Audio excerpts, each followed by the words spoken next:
Thabiso Malef was the kind of guy most people didn't notice when he walked into a room. At 29, he was calm, quiet, and always focused on his screen. But behind that silence lived a sharp mind, one of the best software architects in Johannesburg. He worked for a logistics company called Mzansi Link Transport, a busy firm that depended heavily on technology to keep their trucks moving across South Africa. Every morning, Thabiso arrived early, slipped into his small corner desk, and started typing away. While others chatted about weekend plans or office gossip, he stayed locked in, fixing bugs, improving systems, and keeping the company running smoothly. The funny thing? Most of his co-workers had no idea how powerful his brain really was. To them, he was just that quiet IT guy. But the truth was much bigger. Thabiso had built CargoFlow X, the entire software that tracked shipments, assigned routes, monitored drivers, sent alerts, and basically ran the company from the inside out. If the trucks moved, if deliveries were on time, if clients stayed happy, it was all because of him. His code, his creation. And only one person knew this secret, his boss, Mr. Peter Van Rooyen. What people didn't know was that Thabiso didn't create CargoFlow X for the company. He had coded it years before joining Mzansi Link, sitting in his small Soweto apartment, working late nights with cheap coffee and an old laptop. Line by line, he had built something brilliant, something he completely owned. Mzansi Link depended on Thabiso more than they ever realized. And soon, the entire world would find out just how big his quiet genius really was. That Tuesday morning at Mzansi Link started with chaos. Phones were ringing non-stop. Managers were pacing around with worried faces, and everyone kept whispering about one thing. A major client was threatening to leave. Their biggest account, worth our 25 million, was unhappy because half their shipments were showing the wrong locations. Drivers were confused, routes were messed up, and the whole system seemed to be glitching. While everyone panicked, Thabiso quietly sat at his desk, calmly scrolling through lines of code. He didn't complain, didn't shout, didn't blame anyone. He just worked. For hours. By evening, most employees clocked out, but he stayed behind. The building was dark and silent, except for the soft clicking of his keyboard. He wasn't doing it for praise. He just couldn't stand watching something he built fall apart. By midnight, he found the root of the problem. A rare data loop had caused the system to overload. Normal developers would have taken days to fix it. Thabiso fixed it in a few hours. By 3 a.m., he was still there, drinking cold vending machine coffee, carefully rewriting sections of the code. By 6 a.m., the entire system was running smoother than ever. By 8 a.m., the angry client withdrew their complaint. They were impressed that everything was not only restored but functioning better than before. Thabiso saved the whole our 25 million deal. Alone, quietly, like he always did. But when he walked into the office later that morning, exhausted but relieved, nobody clapped or thanked him. Instead, he overheard whispers. Sibinjile Masiko, the loudest gossip in the office, laughed with her group and said, "Shame man. He thinks he's some genius. He's just quiet and replaceable. Any IT intern can do what he does." Another person added, "He's too shy.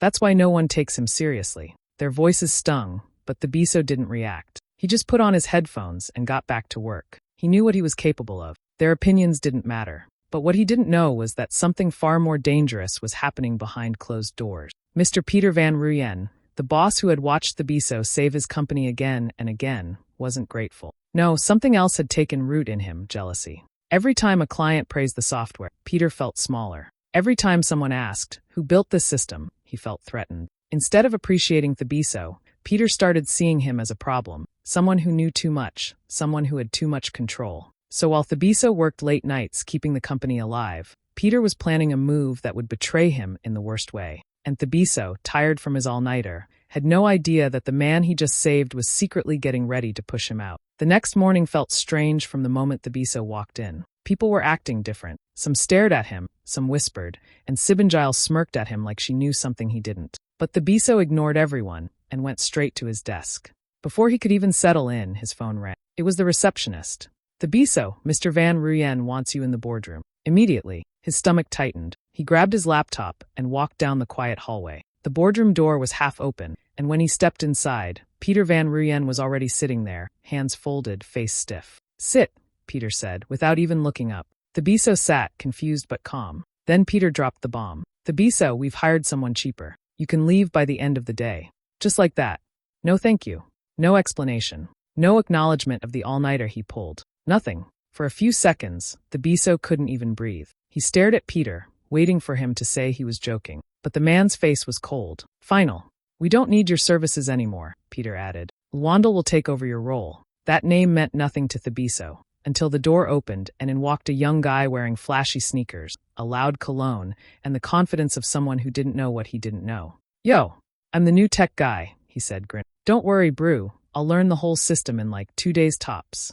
2 days. Cargo Flow X took Thabiso years to design, test, refine, and perfect. And this boy, fresh out of a diploma program, thought he could figure it out in 48 hours? Thabiso felt humiliation burn through his chest, not because he lost his job, but because of the disrespect. He had given this company everything, his time, his ideas, his talent, and they replaced him with someone who didn't even know what a server log looked like. Wandel leaned back in the chair and said loudly, "Boss, I checked the dashboard. Looks simple. I'll manage." Peter nodded proudly, as if he had made the smartest decision of his life. Thabiso slowly stood up, but before he left the room, Peter added one more insult. "Leave your access codes and remove your things. We'll handle the software from here." That's when the anger hit him, not wild anger, but the cold, sharp kind that comes when someone underestimates you badly. Cargo Flow X wasn't company property. It wasn't built on company time. It wasn't even created on company equipment. It was his invention, his intellectual property, his blood, sweat, and sleepless nights. Mzansi Link didn't own a single line of it, and they definitely didn't have a license to run it without him. As Thabiso walked out of the boardroom, a slow, quiet realization settled into his mind. They didn't just fire him. They fired the one person holding their entire business together. And very soon they were going to feel it. Thabiso walked out of the Mzansi Link building with his box of belongings, but his face didn't show the storm happening inside him. He wasn't shouting, he wasn't slamming doors, he wasn't crying. He was quiet, too quiet. The kind of quiet that comes right before a life-changing moment. The afternoon sun felt warmer than usual as he walked to the taxi rank. People rushed past him, cars hooted, vendors shouted, but he barely noticed anything. His mind replayed the scene in the boardroom. The cold tone, the cheap replacement, the fake confidence, the disrespect. It hurt. It really hurt. But as he reached Soweto and walked toward his small apartment, something inside him shifted. By the time he opened his door, he wasn't angry anymore. He was calm. A dangerous type of calm. He placed his box on the table, took a deep breath, and walked straight to the corner of the room where his old, battered laptop sat. This laptop wasn't just any machine. It was the birthplace of Cargo Flow X. Every idea, every test, every long night lived inside it. He opened it slowly, like greeting an old friend. The screen flickered to life, and he navigated to the original folder, the folder he had protected and hidden for years. The original code, the very first prototype. Memories flooded back. Nights where he coded until sunrise, days he skipped meals because he was deep in flow, times he doubted himself but kept going. That software wasn't a company project. It was his life's work. Thabiso then reached for a small metal box at the back of his cupboard. Inside were all the documents he had carefully kept, his contracts, patents, timestamps, and intellectual property filing. Papers most people would ignore, but Thabiso wasn't like most people. One by one, he spread them across the table. First, the employment contract. No transfer of IP. No ownership clause. No buyout agreement. Then the IP certificate, filed before he even joined Mzansi Link. Then the license terms he once drafted, but never shared because Peter refused to discuss them. He sat back in his chair and let everything sink in. The company fired him, but they were running their entire business on his software, his system, his protected intellectual property. And they didn't have any legal right to use it, modify it, or even access it without his permission. That's when the first real smile of the day appeared on his face. Not a wicked smile, not a petty smile, just a calm, knowing smile. The smile of a man who finally realizes his own power. He leaned forward, looked at the screen, and whispered softly, "They think they fired me, but they were using MY software for free." That one sentence changed the entire direction of his life. In that quiet Soweto apartment, Thabiso wasn't the one who lost something. He was the one about to take everything back. 2 days after firing Thabiso, Mzansi Link woke up to disaster. It started early in the morning when the first group of delivery drivers began calling the office. At first, the receptionist thought it was a network issue. Then the calls kept coming, one after another, nonstop. "Hey, my route is gone. The app isn't assigning shipments. The map is frozen. I can't see my next stop. My truck is stuck in one place on the tracker, even though I'm moving." Within 30 minutes, the entire operations floor was drowning in complaints. The giant tracking screen on the wall, which normally showed little moving dots representing the company's trucks, was completely frozen. The dots didn't move. The routes were all blank. The dashboard showed error after error. Drivers were stranded. Clients were furious. Deliveries that were supposed to be perfectly timed were now falling apart. Mzansi Link wasn't just glitching. It was collapsing. In the middle of the chaos, Van Ruyen burst onto the floor, red-faced, sweating, shouting at everyone like a man who had lost control of his kingdom. "Where is that new boy? Where is Wandel?" Wandel came running in with his laptop tucked under his arm, trying to look confident even though he was clearly shaking. "Relax, boss. Relax. I'm diagnosing the issue," he said loudly, as if he wanted the entire office to hear that he was in charge. He plugged in his laptop, opened a few windows, and typed fast, trying to impress anyone watching. But the more he clicked, the more confused he looked. Maybe it's a server thing?" he mumbled. "No, it's not," Van Ruyen shouted. "Fix it." Employees circled around them, whispering nervously. Someone said, "I thought this system was foolproof." Another whispered, "This has never happened before." And that was the painful truth. Nothing like this had ever happened when Thabiso was in charge. Wandel clicked around like he was playing a video game, pretending to diagnose. He refreshed pages, restarted Windows, and even unplugged and replugged cables like that would magically fix a nationwide logistics system. But nothing worked. Suddenly the main screen flashed a red alert. "License invalid. System locked. Contact owner." Everyone froze. Van Ruyen's jaw dropped. What is this?" Wandel blinked at the screen and whispered, "What does license mean?" A few employees exchanged glances, and one of them quietly said, "License? Does this mean someone owns the software?" Van Ruyen's face drained of color. He knew. He knew exactly what had happened. Thabiso. Cargo Flow X wasn't company property. They had no ownership, no license, no rights. And 2 days after firing him, the built-in protection Thabiso coded years ago had finally activated. A silent safeguard that froze everything if the original owner was removed from the system. It wasn't a glitch. It wasn't a bug. It was a warning. Mzansi Link was running on stolen software. Now the entire company was choking because the man they pushed out was the only person who could keep it alive. And this was just the beginning of their downfall. Van Ruyen showed up at Thabiso's home early in the morning, long before most people in the neighborhood were even awake. He wasn't driving his usual confident style. He parked crooked, jumped out of his car, and practically ran to the door. The man looked nothing like the powerful boss everyone knew. His shirt was wrinkled, his tie hung loose, and sweat covered his forehead. He knocked loudly, almost desperately. When Thabiso opened the door, he didn't look surprised. He had expected this visit. Not today, maybe, but eventually. The system crash at Mzansi Link was only the beginning. "Thabiso, please," Van Ruyen stuttered, pushing his hand through his hair. "My boy, we need you. The system is still down. Drivers can't see their routes. Clients are threatening to cancel. We're drowning." A few neighbors noticed the commotion and started stepping outside. Some stood on their porches, others leaned over fences. It was rare to see a big boss in a fancy car begging outside someone's humble Soweto home. Thabiso leaned casually against the doorframe. He was calm, composed, almost too relaxed for the situation. "What do you want, Mr. Van Ruyen?" he asked softly. I need you to fix the system," the man pleaded. "Please. I'll pay you double your old salary. Just come back for 1 day. 1 day is all I'm asking." People nearby exchanged looks, whispering. They all knew Thabiso as the quiet guy who kept to himself. Seeing his former boss begging felt unreal. But Thabiso didn't smile. He didn't gloat. He simply spoke the truth. "You fired me," he said, his voice steady. "Remember? You said you didn't need my services." Van Ruyen flinched like someone hit him. "And let me remind you again," Thabiso continued, "that software isn't yours. Cargo Flow X is legally mine. You were running it without a license. You owe me licensing fees, big ones." For a moment, it looked like Van Ruyen might actually fall to his knees. "Thabiso, please," he whispered. "We don't have time for this legal talk. My company is collapsing." "Then pay what you owe," Thabiso replied simply. "No," Van Ruyen shot back, anger suddenly returning. "I'm not paying you licensing fees for something you built while working for me." Thabiso raised an eyebrow. "Check your contract. I built it years before Mzansi Link." The neighbors murmured. Some laughed quietly. Van Ruyen's face twisted in frustration. He stepped forward, lowering his voice as if it would change anything. "Come on, boy, be reasonable." Thabiso straightened up, and for the first time, his tone turned cold. "I was reasonable. You weren't. Now leave my property." The street went silent. Van Ruyen searched for words, but nothing came. Eventually, he backed away, humiliated, defeated, and still just as desperate. He climbed into his car, started the engine, and drove off, almost hitting the curb in his panic. Everyone watched him go. Thabiso closed his door calmly, without looking back. Van Ruyen thought refusing the licensing fees would save him money. He had no idea it was the biggest mistake of his life. Thabiso wasted no time. The moment Van Ruyen walked away from his door refusing to pay licensing fees, Thabiso knew exactly what to do. He wasn't going to argue. He wasn't going to shout.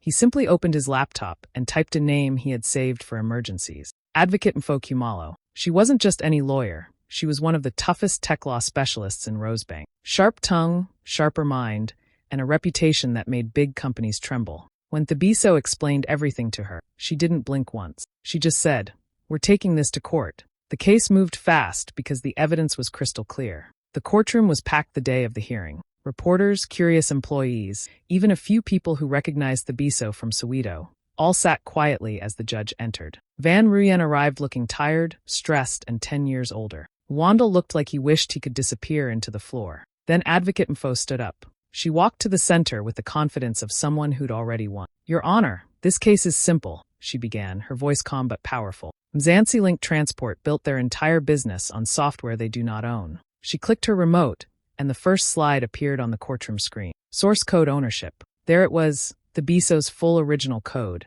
with digital signatures proving it was created years before he joined the company. Next slide. Timestamped repository. Files uploaded from his personal laptop long before Mzansi Link ever existed in his life. Next. Patents. Filed in Thabiso's name. Fully registered. Legally protected. Then Mfo pulled out a small, old laptop and placed it on the desk. "The original prototype hardware," she announced. "This proves independent creation." People in the courtroom leaned forward. She wasn't done. Finally, she displayed a series of emails, one after another, showing that Thabiso once tried to discuss licensing with Van Ruyen, and the boss ignored him every time. And the final email? The one where Van Ruyen wrote, "We don't need to pay for anything. He works here. That's enough." The judge frowned deeply. Across the room, Van Ruyen looked like he might faint. Mfo stepped back and said, "Your Honor, this is not a misunderstanding. This is exploitation. And my client has every right to protect his intellectual property." The judge didn't delay. He didn't even ask many questions. The evidence spoke louder than anyone in the room. His verdict came down like thunder. Mzansi Link Transport is ordered to immediately shut down all use of the CargoFlowX software. The company must pay damages and backdated licensing fees to Mr. Thabiso Molef. The whole courtroom went silent. No whispers. No movement. Just shock. On one side, Van Ruyen sat frozen, staring at the floor. On the other side, Thabiso sat tall, calm, and finally, respected. For the first time in a long time, the quiet genius had made the whole world listen. Mzansi Link didn't just slow down after the court ruling. It practically died overnight. The moment the judge ordered them to stop using CargoFlowX, the entire building felt like someone had unplugged its heartbeat. The screens went dark, the dashboard stopped loading, and managers were left staring at blank monitors like they were looking at the end of the world. By the next morning, delivery drivers were already panicking. They couldn't see their routes. They couldn't pick up parcels. They couldn't track anything. The phones at the reception rang non-stop with angry clients shouting, "Where is my shipment? And why is your entire system offline?" For years, Mzansi Link had bragged about being fast and reliable, but now, they couldn't even organize a single delivery. Clients who once trusted them started pulling out. The biggest accounts withdrew first. Smaller clients followed like falling dominoes. Nobody wanted to work with a transport company that couldn't track a bicycle, let alone a multi-million rand shipment. Investors saw the disaster coming and ran. They didn't even wait to hear explanations. In less than a week, they pulled their money, froze funding, and released statements saying they were re-evaluating their partnership. Everyone knew what that meant. Mzansi Link was sinking, and nobody wanted to go down with it. Inside the office, the atmosphere turned toxic. Wandel, the arrogant two-day expert, was sweating every minute. He tried pretending he was working on solutions, but everyone knew he was just clicking random buttons and praying for a miracle. The pressure got to him. One afternoon, he simply walked out, avoiding eye contact with anyone. He didn't even bother to pack his desk. He left his half-finished energy drink and disappeared forever. Whispers filled the building after that. Thabiso was the real genius. We didn't appreciate him. He literally saved the company so many times. Why did Van Ruyen fire him? Those whispers eventually grew into loud complaints, but by then it was too late. The staff was powerless. Systems were dead. Money was gone. Clients wanted compensation. Lawyers were sending letters daily. Every department was drowning. Van Ruyen, who once walked around with a proud chest and a bossy voice, now moved through the hallways like a ghost. His clothes looked wrinkled, his hair messy, and his face pale. He stopped shouting. He stopped pretending to be in control. He knew everything was falling apart because of one decision, firing the man who kept the company alive. Within weeks, Mzansi Link transformed from a booming business into a dusty, silent shell. Desks sat empty. Computers collected cobweb. The parking lot was half abandoned. The lights in the building stayed off most of the time to save electricity. It didn't matter. There was no business left to power anyway. And at the center of all this destruction was Van Rooyen's pride. His refusal to give Thabiso the respect and the license fee he deserved turned into the downfall of the entire company. Now he was left with debt, lawsuits, angry clients, unpaid staff, and a ruined reputation. People whispered about him everywhere he went. Newspapers printed headlines calling it one of the biggest management failures in the industry. Mzansi Link didn't just fall. It collapsed in the most public, embarrassing way possible. And everyone who had mocked Thabiso finally understood one thing. You don't underestimate the quiet genius who built the whole system. Thabiso's life had changed completely. After the chaos with Mzansi Link, he didn't sit around feeling bitter. Instead, he turned his attention to something new, his own company. He called it Molef Technologies, a logistics tech startup based in Melrose Arch, right in the heart of Johannesburg. It was small at first, just a few desks, some computers, and a couple of young developers he trusted. But unlike his old job, this time everything was his. Every line of code, every idea, every decision. The first product launch was simple but powerful. Thabiso had learned from Mzansi Link's failures. Too much complexity confused users. So he designed a clean, easy-to-use interface that even drivers who weren't tech-savvy could navigate effortlessly. Orders were tracked in real time, routes were optimized automatically, and notifications were clear and precise. Word spread quickly. Drivers across Gauteng started praising the system. They said it made their jobs easier, faster, and less stressful. A few even joked, "Finally, software that doesn't make us wish for the old paper sheets." Companies began calling, asking for demos, signing contracts, and recommending Molef Tech to partners. Within weeks, Thabiso's calendar was packed with meetings and calls, and the contracts were coming in faster than he could read them. But he wasn't overwhelmed, he was energized. For the first time, he was in control, building something that was truly his own vision. Meanwhile, the story of how a quiet man from Soweto had outsmarted a whole company went viral. TikTok videos, business blogs, and LinkedIn posts highlighted his journey. People loved it, not just the drama, but the intelligence, patience, and calm strength he had shown. Comments flooded in. He didn't need to shout. He just let his work do the talking. The quiet king of code. This is how geniuses win quietly. Even the media picked it up. Interviews followed, and investors began showing interest, excited by the combination of talent, innovation, and a proven track record. Thabiso remained humble. He still spent long nights at his laptop, perfecting the system, mentoring his small team, and making sure that Molef Tech wouldn't just be another tech startup. It would be a company people trusted, relied on, and loved. Thabiso had turned a painful betrayal into the foundation of something extraordinary. From a quiet, overlooked coder to a respected entrepreneur, he was finally seeing the rewards of years of hard work. And everyone who had doubted him, well, they were now watching as he quietly built a company that no one could ignore. In the streets of Melrose Arch, in offices across Gauteng, and online across Africa, the name Thabiso Molef was being whispered with respect, admiration, and a little awe. The quiet man who built an empire. Months had passed since Thabiso launched Molef Tech, and the little startup had grown faster than anyone could have imagined. Then came the biggest break of his career. A multi-million-rand deal with a global shipping company planning to expand into Africa. The contract meant more than money.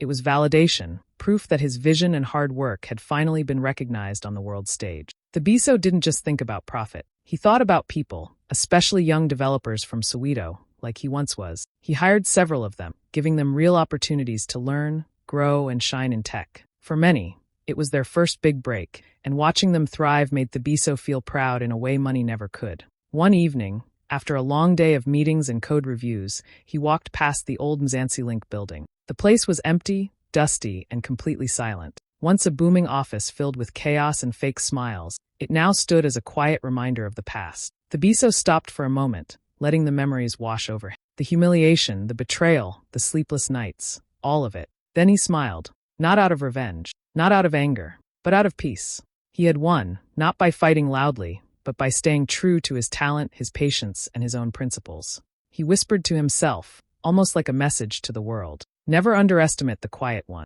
We build in silence and win loudly. That calm victory, that sweet justice, wasn't about taking down anyone. It was about proving his worth, claiming his power, and finally living on his own terms. And for Thabiso, that was the greatest triumph of all.